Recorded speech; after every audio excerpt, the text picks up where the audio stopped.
Looking at the Weimar government and the uprisings they faced from the right and left in 1919 and 1920, the first is the Spartacist uprising in 1919 from the left, and the second is the Kapp Putsch from the right in 1920.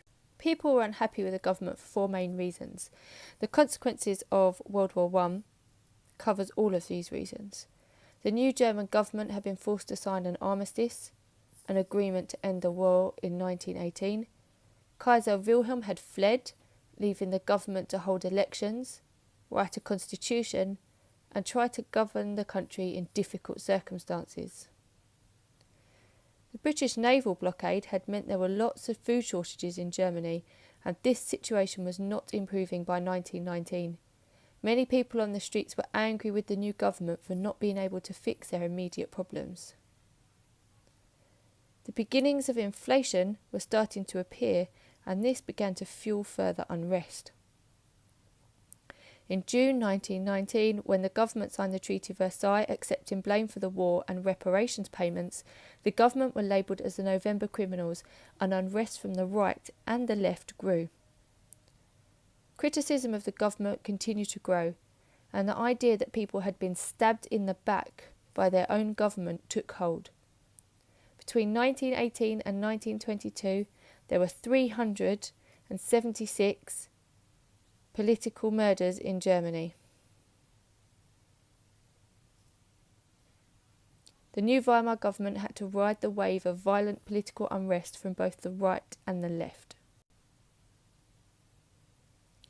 Left-wing groups generally wanted rapid change to society. They wanted to abolish private ownership of land, and they opposed capitalism. Many supporters of the left were working class, fueled by the communist revolution in Russia of 1917. The Spartacists started to demonstrate against the German government and called themselves the German Communist Party, KPD. On the 6th of January 1919, the Spartacists began their attempt to overthrow the Weimar government in order to create their own communist state. Ebert, the president of the Weimar Republic, used the army and the Freikorps, a right-wing paramilitary group who we'll come to in a moment, to put down the rebellion. The Spartacists took control of government buildings such as newspaper in Berlin, but the uprising was badly planned and within days it was put down. The leaders of the uprising, Rosa Luxemburg and Karl Liebknecht, were captured and shot by the Freikorps. This was done without the permission of Ebert and showed weakness in the authority of the Weimar government.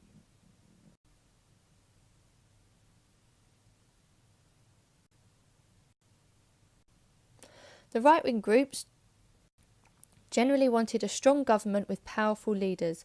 They supported capitalism and private ownership of land, and they stressed the importance of the family unit, law and order and traditional values. Mostly supporters of the right were members of the army, business class and landowners. Having resisted the challenge from the left in 1919, Ebert now faced a challenge from the right in 1920. The government announced plans to reduce the size of the army and disband the Freikorps. There was uproar, and those on the right planned to seize Berlin and form a right-wing government led by Wolfgang Kapp. On the 13th of March 1920, Kapp successfully seized Berlin, forcing the government to flee further away to Dresden. The army would not put the uprising down. Many members of the Freikorps were ex-soldiers, and Ebert had to call on the people of Germany to go on strike. Without the use of gas, water, electricity, transport and essential services, Kapp realised he could not govern, and he fled. He was later caught and put into prison, where he died. It wasn't until the end of 1923 that political unrest in Germany subsided. The Weimar government was, however, permanently weakened by political unrest. They had not been able to govern their own authority, and they had to rely on the workers' strikes and the Freikorps to put down uprisings. Extremist parties gathered strength and support in Germany during these years and still had their own private army. The government may have held on to power, but they knew that control belonged to those with the most military power. Questions you might get asked in your exam about this are to describe the key features of either the Spartacist uprising or the Cat Putsch of 6 marks, picking on key details from both of those events. You may also be asked to explain the effects of the uprising or how these had an impact on the government.